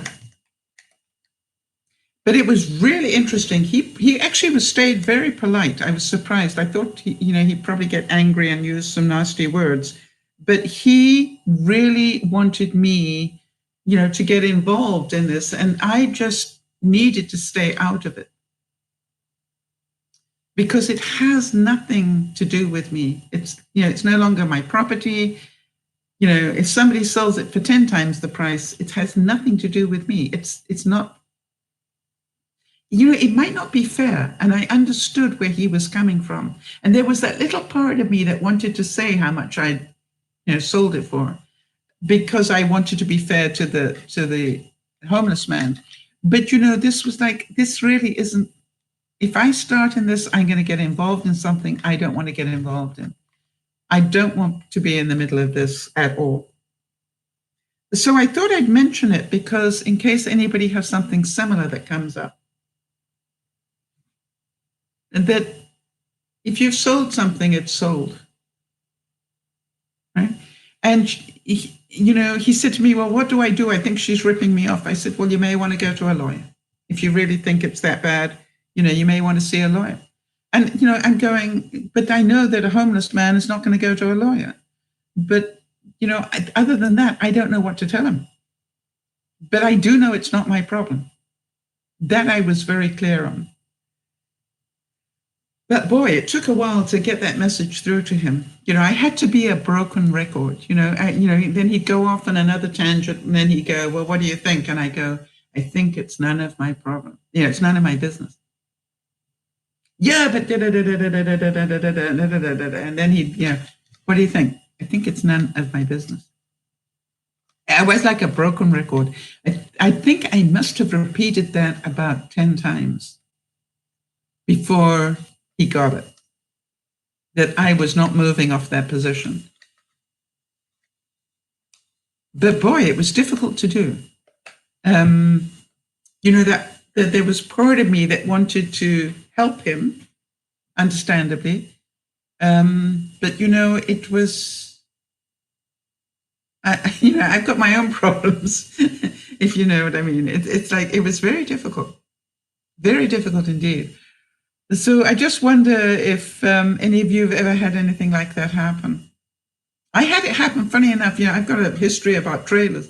When I bought my, the first trailer I bought, hi there, Niasha, good to see you. But the first trailer I bought ended up being a court case. So, I've got a history of trailers that isn't very good. So when I heard him start up, I go, not again, I can't do this again. But I guess I learned from the first one, just you need to know where your responsibility ends. And mine ended with the sale. I was honest, I said what the flaws were, and this is the sale price because of it. And, done. But anyway, very, very stressful for a while, I have to say. And Niasha, thank you for letting me know what happened with the update. I haven't updated the viewers yet. I wanted to really get a chance to sit down and read it again. But I thank you so much for taking the time to let me know what the answer was. And, I hope that my reply to you made some sense. I certainly, if you're there this evening, and if Jody gives me a reminder, if I forget, I will definitely make sure that people know what's going on. Very difficult situation for you. Yeah. I would rather you were there to discuss it rather than do it behind your back.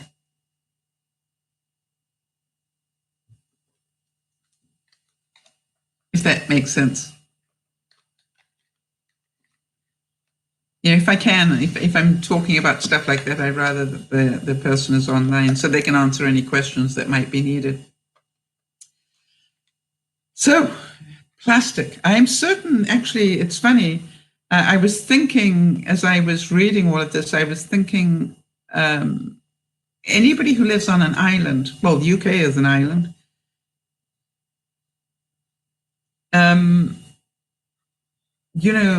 the control of plastics is now becoming a major issue. And so the more ways we can find to control it and lessen the use of it, the more important it becomes. I'm thinking about your island, Niasha. How do they control the plastic in your island? Because do they ship it away from the island? What do they do? You might want to have a look at that for us. I'd be very interested to know.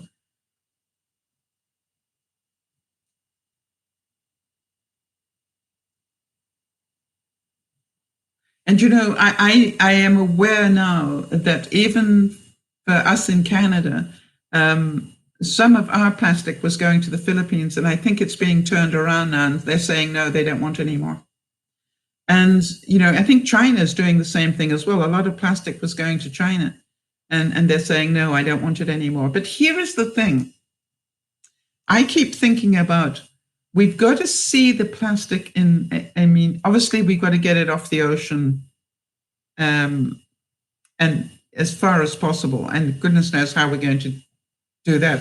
But we need to get it off the ocean. But I also think we've got to look at it and say, we've got it. What are we going to do with it? It's not a case of, obviously we want to reduce our use of it, but for the stuff that we can't reduce because we literally, it's like saying we can't use the internet anymore. All right, we know it's there. So the thing is, how are we going to reuse it better? And how are we going to keep it out of the ocean? Yes, you're trying to get rid of styrofoam. Yes, exactly. So that's plastic. So that is, that's what we were talking about as well, is try not to buy anything in styrofoam. And if you're going to have, I was saying about if you're going to go out for dinner, take your own doggy bag that, a container that they can put your leftovers in rather than have a styrofoam to take home. Very, very important. Also, one of the suggestions, Nyasha, was, if you're out, take your own straw.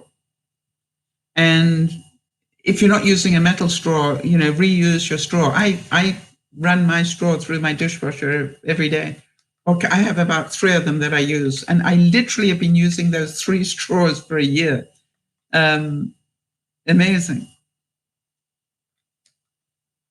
What is that? Which bit of information? I gave a whole lot of information at the front end here, Nyasha. Plus, I was talking about reusable panty liners. Have you ever seen them, Nyasha?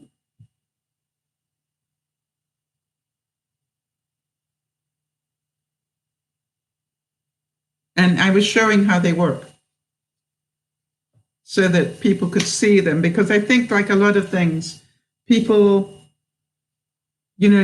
don't know they exist or have never used them. This is a little bit heavy now because I've covered it. It's got water in it. But it's like, if you don't know it's available, why would you get it? So, yeah. If you think about it, it's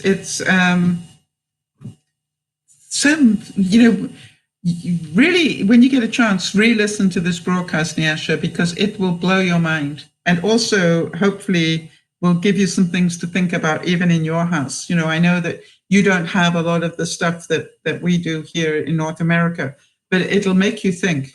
And that's all I really wanted to do, was get people thinking about it and maybe talking about it a little bit. So that's awesome. Will you be at tonight's broadcast, do you think?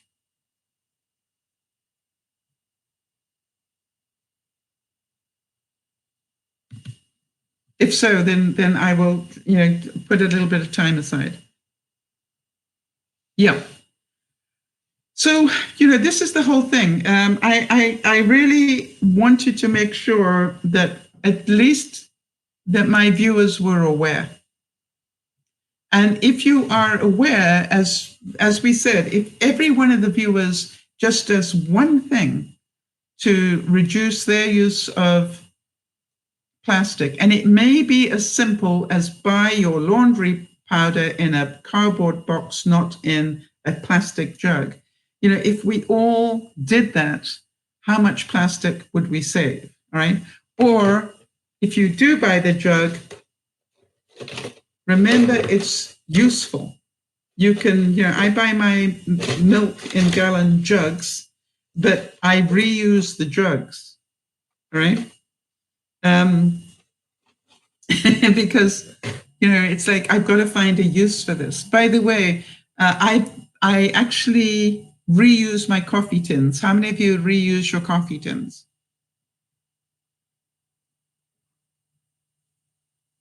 You make your own laundry detergent. Yes, it's interesting.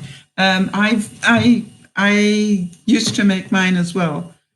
I don't make mine now because I've got a HE machine, and I'm not sure whether making your own works well in an HE machine. I used to with my other one, it wasn't HE. But I make a lot of my own things like that. Do you make your own dishwasher as well?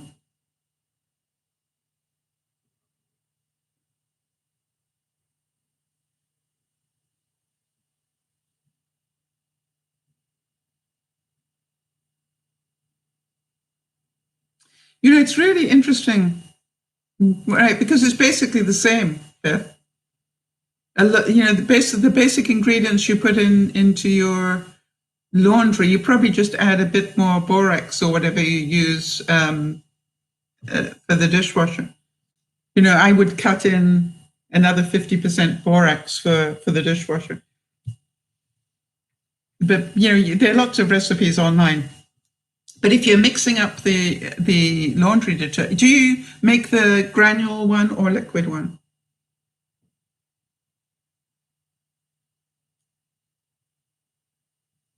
By the way, I wanted to tell you one other thing I do. My palm olive, you know, dishwashing type stuff lasts 3 times as long as it used to. And the reason is I bought a foamer.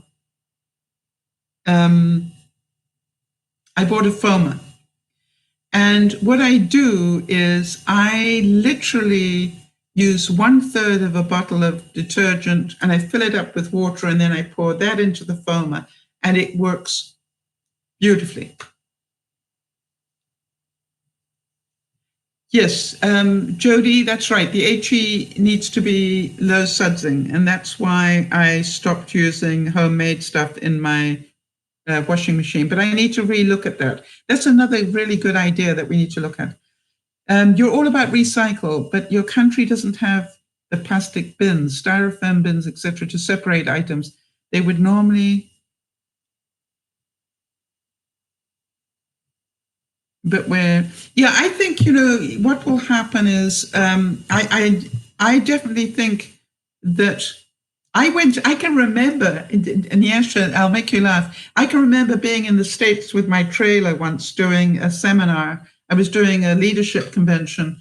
And at that time, the States didn't recycle plastic and Canada did. And I have to tell you, I literally, during the course of the weekend workshop, I had all the participants keep all their plastic water bottles and everything else. And I put them all into, I brought bags with me. I put them all into recycling bags and I trucked them back to Canada and I recycled them in Canada. You know, that's like, and this was like 10 years ago. And they all thought I was insane. And I said, no, I can't watch that go into a landfill. And I think one of the funniest stories I told was I was entertaining the Consul General of the UK here in Canada. He was brand new to the country. He'd only been here a week or so. And I had hosted him at an event. And he walked. It was the funniest thing. He was busy drinking out of a plastic bottle. And he finished the bottle and he hucked it into the garbage. And I made him walk back and take it out. I said, you're in Canada now. I need to teach you a lesson. So, and he went, what? I said, I need you to go back and get your plastic bottle, please. And he looked at me like, are you insane? I know. And I looked at him like I'm not joking. And he did. He got it. And I said, now let me show you where we put it in Canada. You might not do this yet in England, but I just want to tell you in Canada, what you just did is unheard of. We just don't do that anymore. This is what we do. You see that blue bin? That's where it goes. And he looked at me, and I'm delighted to say, said, thank you. I understand that you are trying to save me from a lot of trouble. I said, yes, and you will never forget this lesson, will you? And he said, nope. I will be doubly careful with anything that's plastic. I said, thank you. And you will be much more popular now. And by the way, you have 3 months to learn about ice hockey, because when that season starts, you cannot live in Vancouver without knowing about ice hockey. So do me a favor, start studying before the season starts so you don't sound like an idiot when it gets here. And, you know, this is the Consul General of UK. Yeah, right. But luckily, he was already a sports fan, so he understood the importance of it, which I was very glad of. So I hope that the broadcast has been of value. And I hope that it's made some of you think. I tell you something that it sure made me think. And, I got to the stage where I thought, what can I do to make a difference? And I have to do a broadcast on this.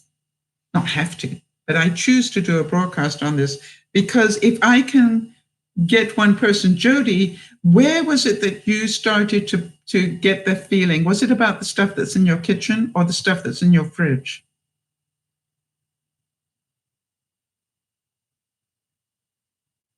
Well, I'm going to give you a link, Nyasha, to a movie that you really need to watch. And actually, it's on YouTube, but it's also on Netflix. Yeah, but Jody, what I want to know is, at one point you were going, it scared you, the kitchen. What's in the kitchen? Yeah. Wait until you, I don't know if Lionel's listening to this, but wait until you start showing Lionel. Open up your fridge and have a look at it. Open up your grocery, wherever you keep your groceries, and say, make sure he sees, because I know he does the grocery shopping for you, but make sure he sees, given a choice between the item that is in cardboard or the one that's in plastic, let's start going for cardboard. All right. And I'm certain he'll understand the logic. Now, obviously, if your absolute favorite comes in plastic, that's fine. But I'm talking about make little changes. Jody, what I was wondering? Your creamer that you get for your coffee?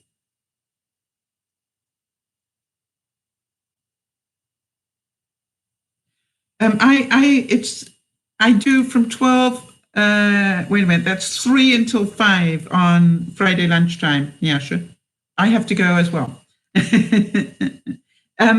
Jody, I was thinking about your creamer. All right. Does your creamer come in that cardboard container, or does it come in a plastic poury thing?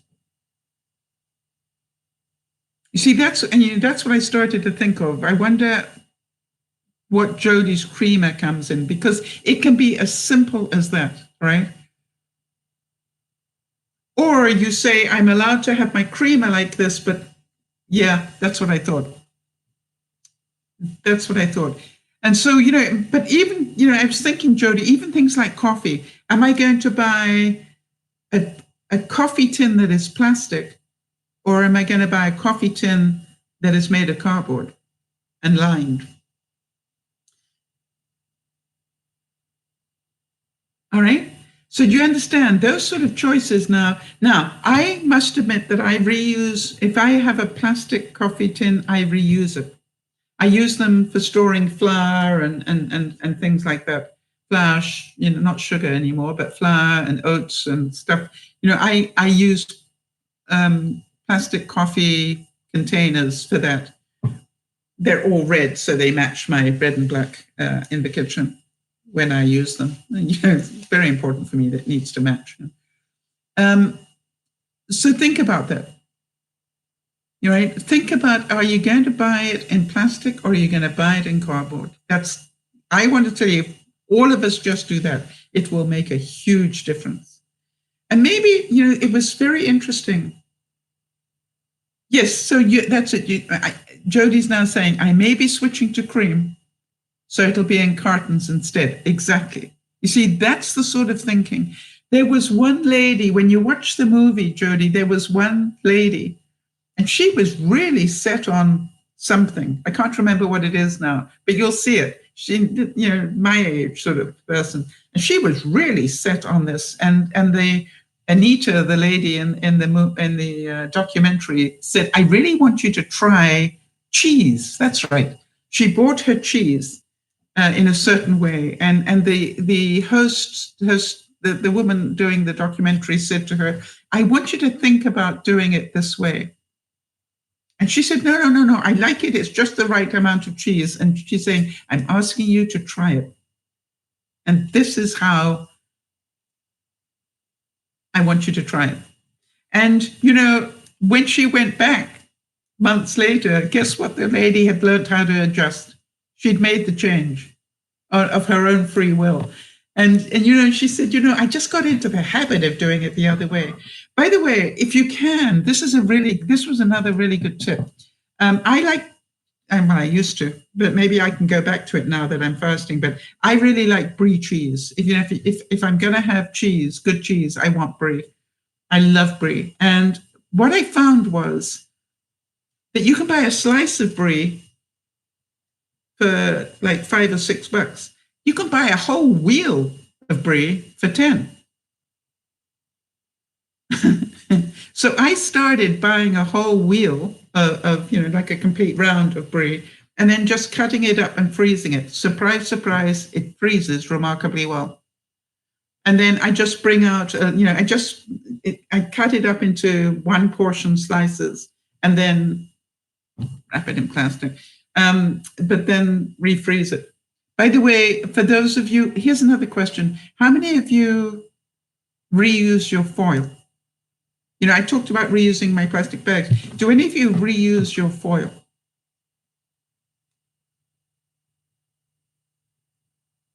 If my foil has just been over some vegetables while they've been steaming or whatever, I will literally wash it, just rinse it off, put some soap on it, wash it.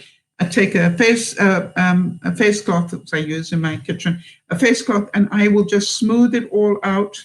It smooths out beautifully, dry it off and refold it, and then just put it back in the cupboard. Jody's also using that. By the way, this one's going to blow your mind. I found, and this is pathetic, and it doesn't save any money, but I just feel better about doing it. I use face cloths instead of paper towels a lot, because you can reuse them, you can throw them in the wash. It's great. So I use face cloths, but occasionally I do use a paper towel. But here's the joke. Do you know that if you buy a halfway decent paper towel, which I'm pretty sure most of you do, you can just rinse them out. Literally, rinse them out, put some soap, rinse them out, squeeze them dry, and then just put them somewhere flat to dry, and you can reuse them. And obviously, if you've used them to clean up fat or something, huck them, yes. But if they just literally, you wanted to, a bit of coffee on the counter or something, and literally what I do is the reused ones I just keep near my sink because I use them to tidy up my sink. It's a weird thing, but I am just learning to reuse more than I've ever reused in my life. And that's really what I'm talking about. All right, so Niesha's saying, should I still find out about the recycling method? It's not just styrofoam, it's plastic in general. What about plastic bottles? What about, all those, what do when you throw your plastic bottle out, you don't have a recycling system, right, in your country, is that right? You don't, when they come to get where do you put your garbage? Do they collect your garbage? Or do you have to take your garbage somewhere? When I was in Africa, we didn't have garbage collection. We had to dig a big hole and bury the garbage. That's what we did with it. When I think, and like, I lived on a farm, and what we did is we had to dig this big hole every couple of years, and then all the garbage would go into the hole. And then once that was half full, you put the soil back, and then you dig the next one. So, it was a major undertaking. And when I think what I used to throw away then, yikes. So, Niesha, I'm just interested to know what they do, and if you don't even have recycling yet, it's probably interesting. It's collected by trucks, but it all goes to the landfill. Just to empty out. All right. So we all know what the landfill is. That's fine. So, it's interesting. I wonder so all your plastic goes in with the regular garbage. They're not separating that out. Okay, they will eventually start doing that.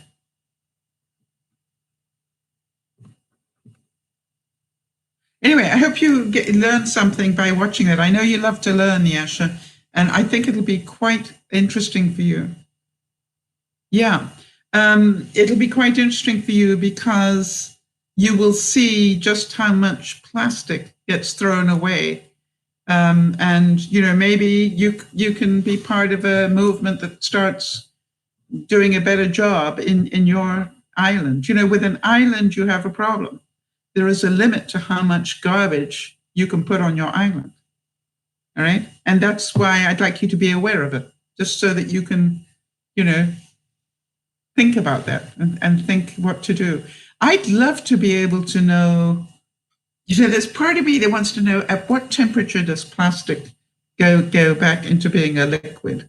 And what can I make with it? You know what I mean? Do I have to get a kiln now so that I can, you know, melt my plastic and then, you know, make useful things out of it?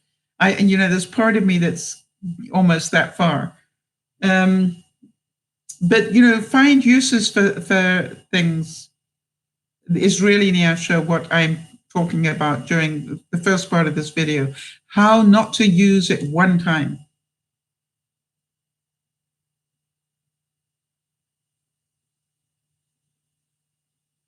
It goes to a place called Mount St. George. Okay, thanks, Jody. Actually, yeah, maybe you could just make a note of that, Jody, so I can look it up.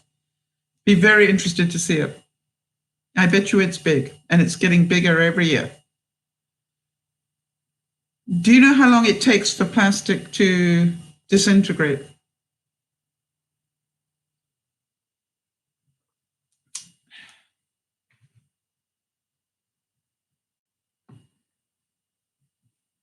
And that's the scary part.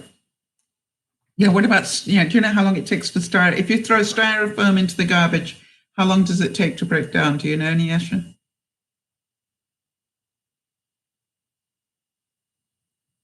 Okay, and I'd like you to have a look at that because you'll be very surprised. All right, everybody, I'm going to get out of here. Google it, Nyasha, you'll be surprised. All right, everybody, thank you for your time, and I hope you find this informative. And by the way, if you like this sort of educational type broadcast every now and then, please let me know in the comments below, and I will do more of them. But certainly this one just blew my mind, and I need to share this with the viewers. Thank you for being here. Thank you for your time. And this is Dear Mama Sal saying, look after one another, look after the environment, but most of all, please look after yourself. This is Dear Mama Sal saying bye-bye for now.